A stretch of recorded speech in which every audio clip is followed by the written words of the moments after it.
Magandang araw mga kaparokya. Today is April 15, araw po ng Lunes at inyo na namang masasaksiyan ng panibagong yugto ng ating online viewership ng dalawang bigating noontime show dito sa bansa, ang Eat Showtime at ang Eat Bulaga. Pero bago natin umpisahan yan mga kaparokya ay humihiling ako sa inyo na pakisubscribe ang aking YouTube channel, pakiclick ang bell notification icon para lagi kayong updated sa mga bagong video na ilalabas ko. So mga kaparokya, last Saturday nga ay nagtrending si Aiz Segura or mas kilala bilang Aiza Segura. Bakit kanyo? Kasi nagbihis babae lang naman siya. So very rare opportunity to see Aiz Segura to wear a dress na pambabae at ang cute niya sa suot niya actually.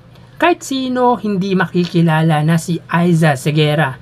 But when she spoke, na-recognize ko na siya nga talaga. At grabe yung tawa ni Bossing Vic Soto sa ginawa ni Aiza Segura. Kasi syempre, sino bang mag-aakalang magsusuot siya ng ganyang kasuotan live on television. So matatandaan, ito po yung month-long celebration ng birthday ni Bossing Vic Soto. At ito po ay 70 kaarawan ni Bossing Vic sa darating na April 28. At talagang lahat ng nasa studio last Saturday sa segment na Pera Fee ay talagang nawindang nang makilala nila na si Aiza Segura, isa sa karakter ng Singing Girls. At sabi pa ni Joey De Leon na ang ganda daw ni Aiz Segura. At talaga namang maganda si Aiza Segura nung makita natin siya last Saturday sa kanyang kasuotan. Nakakatuwa lang na game si Aiza Segura kahit na medyo nakikita natin na iritado siya sa ginagawa niya. Sabi nga niya sobrang pagmamahal lang daw niya kay Bossing Vic Soto kaya niya nagawa yung ganun. Bukod kasi sa kaibigan ay itinuturing ni Aiza Segura si Bossing Vic Soto bilang ama at ganun din si Vic Soto kay Aiza Segura bilang isang anak. And of course, yung pagiging loyal nito sa TVJ at Eat Bulaga, kaya niya din ginawa yun. Naisip ko din nung bata pa ako kasi madalas napapanood ko lang sila bilang mag-ama sa mga palabas, lalo na sa OK Cafe Rico, ay naalala ko yung father-son, father-daughter relationship. So parang nakakamiss lang yung ganun. Yung karakter nga pala ni Aiza Segura ay Ice Baby.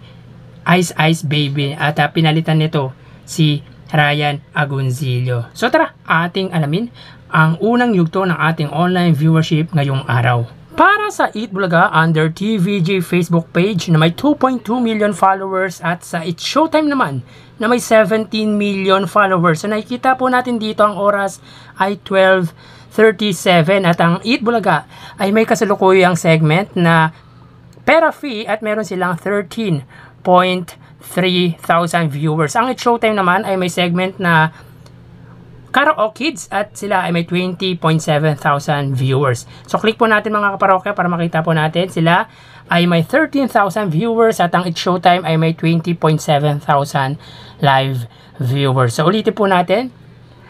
Para po sa Eat Bulaga, sila ay may kasalukuyang 13,300 live viewers. Ang Eat Showtime naman po, sila ay may kasalukuyang live viewership na 20,400 live viewers.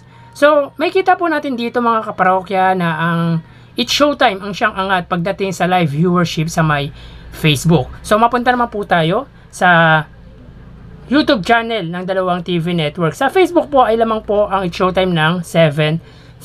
So, mapunta naman po tayo sa TV network YouTube channel. Para po sa Eat Bulaga, under po yan sa TV5 Philippines na may kasalukuyang subscribers na 1.73 million subscribers. Ang Eat Showtime naman under ABS-CBN Entertainment YouTube channel na may kasalukuyang subscribers na 47.4 million subscribers. So as of 12:39 PM, ang Eat Bulaga under TV5 ay may 37,000 viewers. Ang Eat Showtime naman po under ABS-CBN Entertainment ay may 97,000 live viewers. Sulitin po natin mga kaparokya para po sa TV5 sila ay may 37,000 live viewers at ang It's Showtime naman po ay may 97,000 live viewers. So dito naman sa TV Network YouTube channel ay 60,000 viewers ang lamang ng It's Showtime or ABS-CBN Entertainment. At kita natin kung sino ang panalo pagdating sa online viewership sa TV Network. So mapunta tayo sa main YouTube channel ng dalawang noontime show para po sa Eat Bulaga na may 946,000 subscribers. Sa Eat Bulaga naman, sa It's Showtime naman na may 2.13 million subscribers.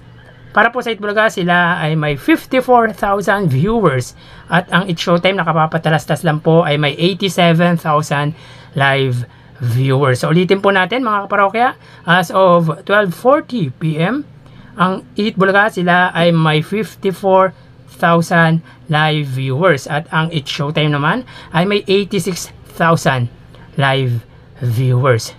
So dito naman mga kaparokya, pagdating sa main YouTube channel, ang It's Showtime pa rin po ang siyang angat pagdating sa live viewership at ang lamang nito ay 32,000 viewers. So pagdating dito sa online viewership ng dalawang bigating noontime show, ang It's Showtime po ang siyang angat pagdating sa live viewership. So ang total na nakuha ng Eat Bulaga ay 104,000 live viewers at ang It's Showtime naman ay nakakuha ng total live viewership na 203,000 live viewers.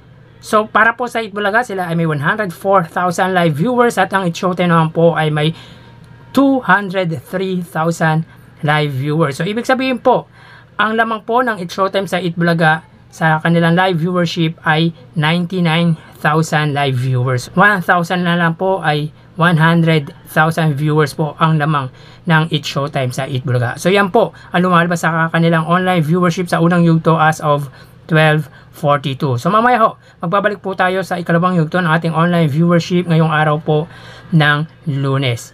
Magpapaalam po muna ako pansamantala. Thank you and God bless.